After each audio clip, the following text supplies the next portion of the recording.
सस्ते वाले दाल मसाले स्वाद हुआ बेकार। MDH की हल्दी मिर्ची धनिया करे कमाल। ये रंग दे, ये खुशबू दे, ये तीखा, ये कम पड़े। क्या निराला MDH मसाला।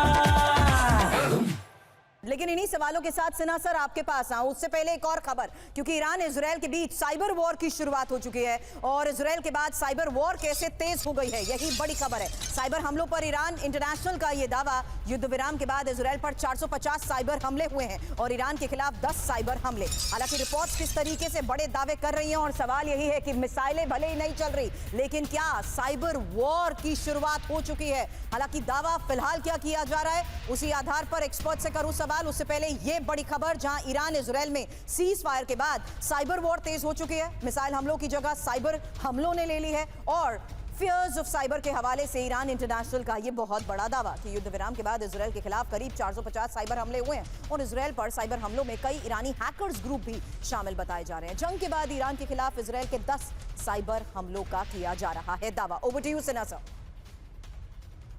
सुरभि, आप एब्सोल्युटली सही कहती हैं। देखिए, जो साइबर वॉर है वो जब हम बात कर रहे हैं तो हमारे ऊपर भी साइबर वॉर चल रहा है। ये चाहे आपको इधर से आए, चाइना से आए, या ये नॉर्थ कोरिया, ये सब बहुत फेमस है, रशिया से बहुत होती है।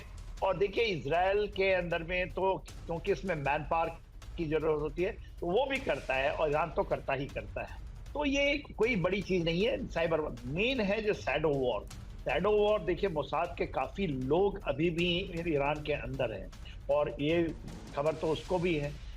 आपने बहुत बड़ी बात कही कि देखिए, इतने दिन बाद 14 जून के बाद जब से ये चला, 12 दिन की पूरी जो युद्ध चली, उसके बाद आयतुल्लाह अल खुमैनी साहब पहली बार बाहर आए हैं पब्लिक गैदरिंग।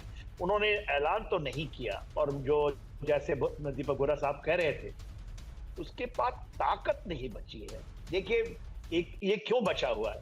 रशिया का एक ही ये है डोनाल्ड ट्रंप से कि इसको आप नहीं मरने देंगे वो, और मेरे ख्याल से चाइना भी चाहता है और इनका रहना। क्योंकि देखिए, ये जो आपके रेडिकलाइज्ड फोर्सेस हैं, खास करके जो आई थे रेवोल्यूशन के बाद के 1979 में, उसके बाद का जो कंटिन्यूएशन है और उसमें तख्ता पलट का एक बहुत बड़ा, ये नहीं मारना चाहते हैं, अदरवाइज ये अमर हो जाएगा। इसकी तख्ता पलट वहीं से कराना चाहते हैं और वो देखिए, शैडो वॉर तो चल ही रहा है और ये चीज फिर भड़क सकता है, कभी भी भड़केगा। These are frozen conflict, India Pakistan की तरह।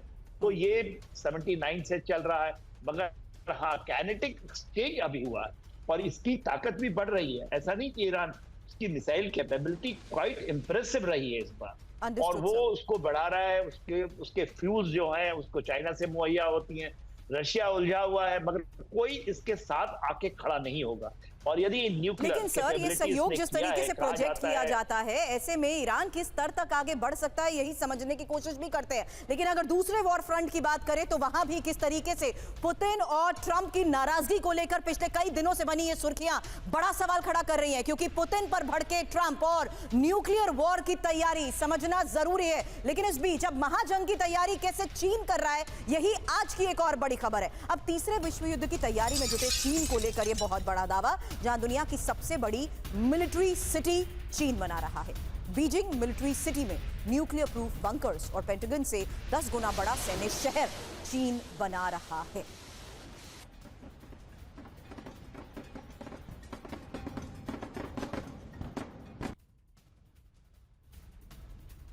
हालांकि तीसरे विश्व युद्ध की तैयारियों में कैसे चीन जुटा है, बड़ा सवाल। बहुत बड़ी जंग की तैयारी में है चीन और बीजिंग में सबसे बड़ी मिलिट्री सिटी चीन बना रहा है। बीजिंग मिलिट्री सिटी में न्यूक्लियर प्रूफ बंकर्स भी हैं और 1500 एकड़ में बन रहा है सैन्य शहर पेंटागन से 10 गुना बड़ा है। युद्ध के वक्त कमांड सेंटर हो जाएगी बीजिंग मिलिट्री सिटी और 2027 से पहले सेना का पूरी तरह से आधुनिकीकरण चीन कर रहा है।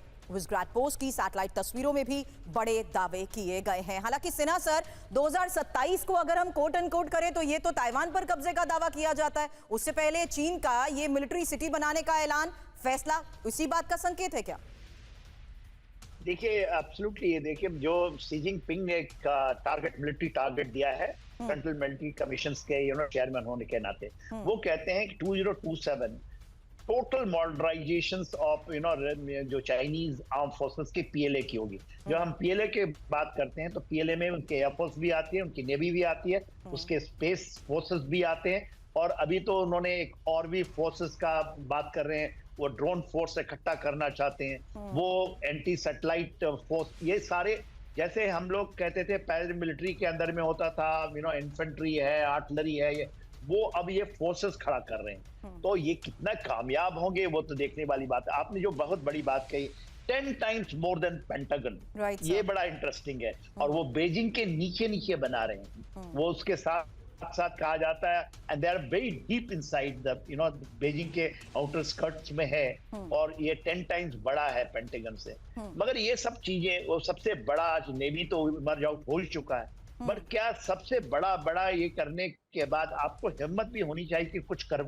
उनका कारण है वॉर को अवॉइड करना चाहते हैं। वो कभी भी जंग में नहीं, वो सोचते हैं शायद डरा करके हम हेजमोनिक तरीके से सब कुछ कर लेंगे।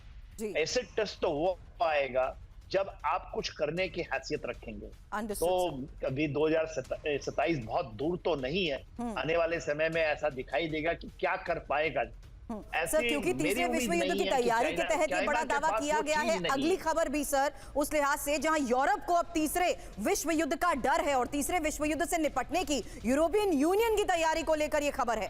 खाने पीने और दवाइयों का भंडार ईयू कर रहा है। महाजन की आहट में इमरजेंसी स्टोरेज की तैयारी, और ईयू के लीक हुए दस्तावेज में इसी को लेकर क्या बड़े दावे किए गए हैं, यही इंफॉर्मेशन अब आपके सामने। क्योंकि यूरोप पर लगातार बढ़ते खतरों के बीच और पुतिन के डर से ये खतरा जिस तरीके से और ज्यादा बढ़ गया है, फिलहाल एक और लेटेस्ट रिपोर्ट सामने आई है तीसरे विश्व युद्ध से निपटने की, ये यूरोपीय संघ की तैयारी। महाजंग की आहट में इमरजेंसी स्टोरेज की तैयारी, ईयू के लीक हुए दस्तावेजों में इसको लेकर बड़े दावे किए गए हैं। बढ़ते हाइब्रिड और साइबर हमले बड़े खतरे की चेतावनी है, और खाने पीने के सामान और दवाइयों के भंडार बढ़ाने की भी तैयारी। हालांकि परमाणु ईंधन और जरूरी सामानों का कच्चा माल जुटाने को भी कहा गया है। फिनलैंड के पूर्व राष्ट्रपति साउली निनिस्तो ने तैयार की ईयू की सुरक्षा रिपोर्ट।